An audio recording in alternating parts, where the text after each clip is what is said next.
VAG ऑडिओजमध्ये मी वैशाली तुमचं स्वागत करत आहे. घेऊन आली आहे गुंतण्या आतुर फिरवणीचा पुढचा भाग सुरू करण्याआधी प्लीज माझ्या चॅनलला सबस्क्राईब करून घ्या आणि आधीचे पाठ ऐकले असल्याची खात्री करून घ्या. चला सुरुवात करते गुंतण्या आतुर फिरवणी भाग 37. केतन तिला फोन लावायचा प्रयत्न करत होता आणि रिंग जात होती, पण पर्णी फोनच उचलत नव्हती. पण आता मात्र त्याची चिडचिड होऊ लागलेली. त्याने 1-2 वेळा तिला ट्राय केला आणि मग मात्र वैतागून आतमध्ये येत बेडवर जाऊन बसला. काय झालं रे? सचिनने नेमकंच विचारलं. काही नाही म्हणत तो तिथंच बेडवर मोबाईल टाकून फ्रेश व्हायला बाथरूममध्ये निघून गेला. इकडे पर्णी घरी पोहोचलेली आणि बेडरूममध्ये आली तेव्हा कुठं तिला केतन आठवला.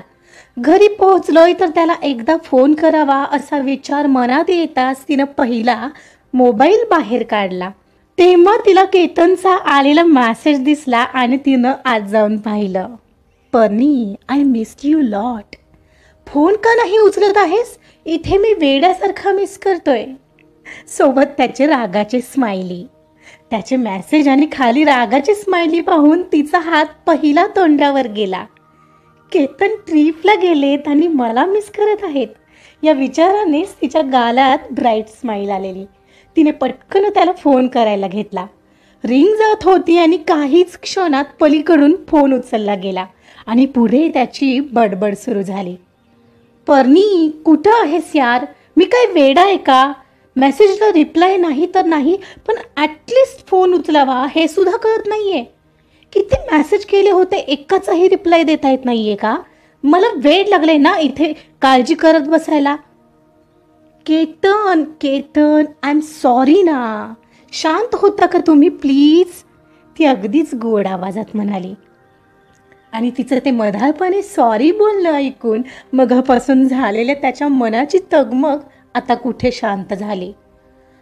असे काय करताय? मी आत्ताच जस्ट घरी पोहोचले. सॉरी, माझं लक्ष नव्हतं फोनकडे. मग त्यासाठी घेऊन दिलाय का मी तुला फोन? तो आता थोडा नॉर्मल होत म्हणाला. अहो असं काय करताय? तिथे लेक्चरमध्ये होते ना मी. सरांनी क्लासरूममध्ये मोबाईल सायलेंट ठेवायला सांगितलेलं. मग त्याला मी तरी काय करणार? मग निघताना करायचा होतास, तो थोडा नाराजी दर्शवत म्हणाला. हो पण नाही ना लक्षात आलं एक्साइटमेंटमध्ये. एक्साइटमेंट? कसली एक्साइटमेंट? आणि आजचा दिवस कसा गेला पर्णी? अगदी छान गेला Ketan. I am so excited. माहितीये, अख्ख्या भारतात प्रसिद्ध असणारे फोटोग्राफर शार्दूल देसाई म्हणून आहेत. ते आहेत आम्हाला शिकवायला. मला नेमकं घरी निघण्याआधी सरांनी केबिनमध्ये बोलावलेलं. मग तर मी साफ विसरूनच गेले फोनकडं पाहायचंही. ती बोलता बोलता बोलून गेली. काय? त्यांनी का म्हणून बोलवलेलं तुला? नाही म्हणजे तुलाच बोलावलेलं की सर्वांना? नाही, अहो मलाच. केतन, ते खूप कौतुक करत होते माझ्या चेहऱ्याचं. मला त्यांच्यासाठी ॲज अ मॉडेल म्हणून फोटोशूट करत म्हणत होते. शिवाय बाणेरला त्यांचा स्टुडिओ आहे, तिथं असिस्टंट म्हणून काम करायलाही ऑफर दिली आहे. मला एवढ्या मोठ्या व्यक्तीच्या हाताखाली अनुभव मिळाला तर कसलं भारी होईल. अहो त्यांच्या हाताखाली एक्सपिरियन्स मिळवण्यासाठी मरतात लोक आणि त्यांनी स्वतः मला ऑफर दिली आहे. खरं तर आल्यावर सांगणार होते पण मलाच राहवलं नाही. केतन, मी जॉईन करू ना त्यांचा स्टुडिओ? ती एक्साइटमेंटमध्ये म्हणाली. पर्णी, आपण यावर घरी आल्यावर बोलूया ना. पण काय Ketan? Parni, but I don't think की हे फोटोग्राफर लोकांची नजर चांगली वगैरे असते. सो प्लीज यार, तू जपून राहा. काय बोलताय तुम्ही हे केतन? कारण त्यांच्या वागण्या बोलण्यातून असं काही जाणवलं नाही मला. आणि तसंच आहे तर केतन, काही बायकांची नजर ही चांगली नसते, तेव्हा तुम्हीही सतर्क राहत चला म्हटलं. यार पर्णी, मला कळतं हा माझं. प्लीज आता हा विषय नको. आणि हे असं रोज चालणार नाहीये. हा मला फोनकडे लक्ष देणार आहेस. माझा फोन मिस नाही करणार आहेस. हां, इथे माझ्या मनात किती काय काय आलं असेल तेवढ्या वेळात. आणि आता जरा बाहेर निघालोय आम्ही. मी तुला आठवणीने रात्री कॉल करतो. Okay, bye. ओके, पण कुठे आणि कसे थांबलाय केतन, ती विचारत होती. आणि त्याने फोन डिस्कनेक्टही केलेला. तसा तिला थोडा रागच आलेला. काहीतरी विचारते आणि डिस्कनेक्टही केला कॉल यांनी. कसे आहेत हे केतन. आणि त्या कियाराची नजर बरी कळत नाही तुम्हाला, म्हणत तिने तिचा फोन जरा रागातच बेडवर फेकला आणि थोडं चिडत तोंड वेडावलं. ती फ्रेश व्हायला निघणार एवढ्यात मोबाईलचं व्हॉट्सअप नोटिफिकेशन पुन्हा वाजलं. तिने पुन्हा मोबाईल हातात घेतला. पाहते तर सचिनचा मेसेज होता. बहिणी, काळजी करू नका, मी स्वतः केतनसोबत रूम शेअर करतोय. नेमका सचिन भाऊजींचा हवा तो मेसेज मिळाला आणि तिला आता कुठं हायसं वाटलं. थँक्यू सो मच भाऊजी, तिने त्यांना लगेचच रिप्लाय केला. आणि पर्णी चांगलीच खुश झालेली. आणि खुश झालेली पर्णी फ्रेश व्हायला गेली. बाजूला वाहणारी नदी आणि हिरव्यागार झाडांनी वेढलेला नयनरम्य परिसर, अशा पानशेतच्या निसर्गरम्य ठिकाणी ते रिसॉर्ट होतं. सुमारे 4ची वेळ झाली असेल. केतन त्यांच्या कलिग्ससोबत बाहेर फिरायला आलेला. ते इतकं सुंदर दृश्य पाहून सेल्फी काढायची प्रचंड इच्छा झालेली, कारण बरेच जण सेल्फी आणि ग्रुप फोटोज घेत होते. तर काही जण त्या निसर्गाचं मनमोहक रूप आपापल्या कॅमेऱ्यात कॅप्चर करत होते. त्याने फोटो काढायला मोबाईल बाहेर काढला आणि सेल्फी घेण्यासाठी वर पकडत फोटो क्लिक केला. एवढ्यात कियाराने मध्येच येऊन डोकं घातलं. काढलेला फोटो आता तिच्यासोबत निघाला गेला आणि तो स्मित करत फोन खिशात सरकवणार तर ती त्याला म्हणाली, अरे झालं, पण काढ ना आणखी. नाही, ठीक आहे, झाला, काढला ना एक फोटो. अरे काढ रे, असं का बिहेव करत आहेस. का माझ्यासोबत फोटो काढायचा नाहीये. अगं असं काही नाहीये. नाही ना, मग काढ ना फोटो. तुझ्या मोबाईलमध्ये छान निघतात अरे फोटो, आणि मलाही पाठव हा आठवणीने, ती म्हणाली. मग त्याने पुन्हा मोबाईल काढला आणि तिच्यासोबत काही सेल्फी घेतले. एवढ्यात नीरव आणि सचिनही आले. अरे आमच्यासोबत पण काढ फोटो, आम्ही पण मित्र आहोत म्हटलं, नीरव म्हणाला. ते आल्यावर आता कुठं त्याला बरं वाटलं.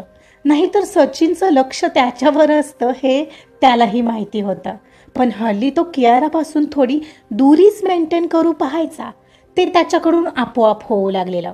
जेव्हापासून ऑफिसमध्ये आलेल्या पर्णीने तिला असं त्याच्यासोबत पाहिलेलं आणि ती थोडी इन्सिक्युअर फील झालेली, तेव्हापासून केतन त्याच्या मित्रासोबत फोटो काढू लागलेला. पण कियारा त्यांच्या फोटोमध्येही पुढे पुढे करत होती. 1-2 फोटो तसेच झाले. मग मात्र आता सचिनला राग येऊ लागलेला. ए, तू आता थोडी बाजूला होतेस, आम्हा मित्रांना काढू दे जरा फोटो. सचिन कियाराला थोडी बाजूला ढकलतच म्हणाला. तुला काय प्रॉब्लेम आहे रे, मी सुद्धा येणार फोटोमध्ये, त्याला काही प्रॉब्लेम नाही, मग तुला काय प्रॉब्लेम आहे. तिच्या उत्तरावर सचिनने केतनकडे पाहिलं आणि केतनने नजर चुकवली. ना तो सचिनला काही म्हणू शकत होता ना कियाराला. पण तुझं काय काम आहे आम्हा मुलांच्या, जा ना लेडीजमध्ये, सगळ्या तिकडे त्यांच्या ग्रुपमध्ये आहेत. ए तू गपरे, तुझं तू पहा, जा ना, तुझी गर्लफ्रेंड वाट पाहत असेल, तिच्यासोबत काढ जाऊन फोटो, कियारा म्हणाली. कियारा काय चाललंय, आम्ही सुद्धा फ्रेंड्स आहोत आणि आधीपासून आहोत, दिस इज रॉंग, केतन म्हणाला. आता तरी कळतंय केतन कशी तडफडते तुला उगाच चिकटायला. ए तो मॅरिड आहे, जा ना, तुझ्यासाठी अनमॅरिड शोध कोणीतरी, का उगाच तमाशा करत आहेस. ओ कम ऑन सचिन, काय लावलंय तुम्ही सगळ्यांनी यार, का स्पॉइल करताय ट्रिप. केतन एवढा गोंधळ होतोय पाहून आता मात्र चिडलाच. ट्रिप हिच्यामुळे स्पॉइल होते केतन, तुला कळतंय का. सकाळी पाय दुखावलेला ना तिचा, मग आता लगेच बरा झाला. विचार ना आता तिला, अगदी ठणठणीत चालते ती, पण तुझ्या लक्षातच कशाला येईल ना. काय ग, का नाटक होतं सकाळचं. सचिननं विचारलं. माइंड युअर ओन बिझनेस, समजलं ना. आत्ता ठीक आहे माझा पाय, तर मुद्दाम लंगडू का मी? तेही तुला बरं वाटावं म्हणून. त्यांचा एवढा बाजार भरलेला पाहून केतन सरळ तिथून निघून गेला. केतन वैतागलेला आणि सरळ तिथून बाजूला जायला निघाला. एका ठिकाणाहून सुंदर नदीचं दृश्य दिसत होतं.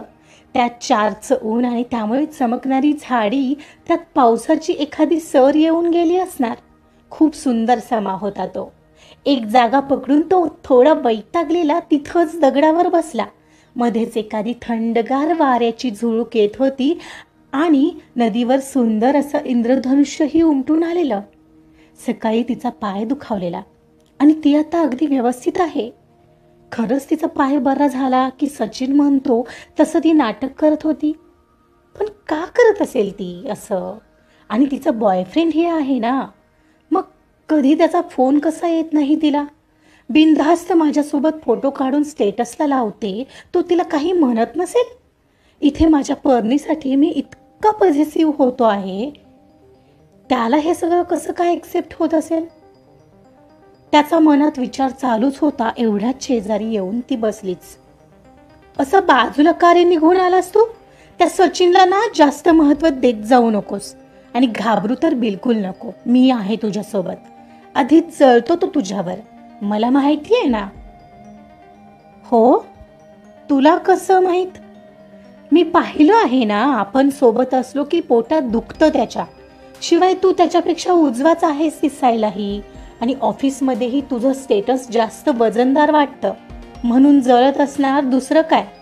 ती ओठांचा कोपरा नाखुशीने उडवत म्हणाली. ती खरं तर त्या दोघांत फूट पाडायचा यशस्वी प्रयत्न करत होती. त्यात केतनला आधीपासूनच सचिन त्याच्यावर जळतो हे जाणवायचं आणि तिच्या सांगण्याने त्याला अजूनही खरं वाटलं नाही तर त्यात नवल असं नव्हतंच. कारण दोघं मित्र तर होते ते आधीपासून, पण दोघात एक चुरस असायची पुढं जाण्यासाठी. अगदी कॉलेजमध्येही आणि आता ऑफिसमध्ये सुद्धा. सोड तो विषय आता. 2 दिवस छान एन्जॉय करायला आलोय तर मला भांडणं नकोय. ओके बर सोड म्हणत ती थोडी गप्प बसली. काहीतरी कुरापत डोक्यात शिजत होतीच तिच्या आत्ताही. केतन मात्र हरवलेला ते निसर्गाचं रूप डोळ्यात साठवत होता. सोबतच त्याला पर्णीचा चेहराही आठवत होता. एवढ्यात कियारा म्हणाली, तुझा रात्रीचा काय प्लॅन आहे केतन? रात्रीचा काय प्लॅन असणार आहे? डिनर असेल ते करायचं आणि जाऊन झोपायचं. इव, हा असला फळतूस प्लॅन आहे तुझा? ओ, मग काय इच्छा आहे तुझी? ऑफिशियल ट्रिप आहे ही मॅडम, कळलं ना? हो, तरीही डिनर नंतर माझ्यासोबत येशील? डिनर नंतर विल सी. आता पाहायचं काय आहे त्यात केतन? बघू, मी आत्ताच काही नाही सांगू शकत. पण कशासाठी आणि कुठे? असंच रे, जस्ट फॉर वॉक. वाटलंच तर कुठेतरी जाऊन आईस्क्रीम खाऊ. असंच? काय ग कियारा, तू मला बोलली होतीस तुझा बॉयफ्रेंड आहे. तू कधी त्याच्यासोबतचा फोटो नाही ठेवत स्टेटसला, ना कधी त्याचा फोन येतो, ना कधी त्याच्याशी बोलताना दिसतेस. तो असतोच आधी कुठे इथे. मी बोलले ना, तो मिलिटरीमध्ये आहे. मग तो सतत तिथे काही ना काही कामात बिझी असतो. फोन येतो नाही असं नाही, पण शक्यतो तो रात्रीचा फोन करतो. पण तू का असा डाऊट घेतल्यासारखा विचारत आहेस मला? तुला शंका आहे का माझ्यावर? असं असेल तर फोटो दाखवतेस ना मी तुला निशिकांचा. वेट, नको राहू दे. मला शंका आली ती मी विचारली बस. तू एवढं माझ्यासोबत काढलेले फोटो वगैरे स्टेटसला ठेवतेस, मग तो नाही विचारत तुला हा कोण आहे किंवा चिडत नाही तुझ्यावर? आय ऑलरेडी टोल्ड यू, त्याचा माझ्यावर विश्वास आहे. ओके. ती घाबरत तरीही स्मित करत म्हणाली, कारण ती त्याला तिचं केतन सोबत असलेला स्टेटस कधीच दाखवत नसायची आणि ही गोष्ट ती थोडीच केतनला शेअर करणार होती. ए केतन, इथं काय बसलायस यार? चल ना, तिकडे बोटिंग सुद्धा अवेलेबल आहे. नीरवने एवढ्यात त्याला हाक दिली. ओ वाव, चल निघूया. I love boating so much म्हणत कियारा एक्साइटमेंटमध्ये त्याच्या आधीही उठली. हो आलोच. म्हणत केतनही लगेच पाठोपाठ उठला आणि दूरवर नदीत चाललेलं बोटिंग त्याला आता कुठं दिसलं. तो नीरवच्या मागे निघाला होता बोटिंगसाठी. आत्ताही काहीतरी खटकत होतं कियाराच्या बाबतीत त्याच्या मनात, पण त्याच्या लक्षात येत नव्हतं. आजचा पार्ट इथंच संपलेला आहे. कियारा अगदी पुरेपूर प्रयत्न करतेय केतनच्या सोबत राहण्याचा, पण केतनला पण काहीतरी शंका आल्यासारखी वाटते. आणि मेन म्हणजे पर्णी दिसायला इतकी सुंदर आहे आणि आता ती तिचं राहणीमान बदलते. अशा वेळेस केतनला ती जास्त आवडू लागली आहे, तिच्याबद्दल तो जास्ती पॉझिटिव्ह होतोय. मग अशा वेळी तो जास्तीत जास्त कियारासोबत असून सुद्धा तो पर्णिकाचाच विचार करतोय. सो हे छान आहे ना. तर बघूया अजून ट्रिपमध्ये काही गोंधळ होतोय का, बघूया पुढच्या भागामध्ये. तर त्यासाठी ऐकत राहा गुंतनिया आतुर फिरुनी. कथा आवडत असेल तर लाईक करा, सबस्क्राईब करा आणि शेअरसुद्धा करा. Thank you so much.